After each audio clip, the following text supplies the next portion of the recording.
Thursday morning, November 3.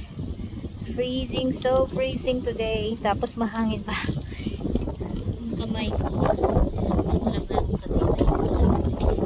Yung kamay ko. Naninigas na sa lamig. I got sweater under na may hood. Tapos may jacket. And then dalawa yung pants ko, dalawang medyas, top in bonnet. So this is my last day of work. So magpipicture yung kasama yung mga red flags in the background.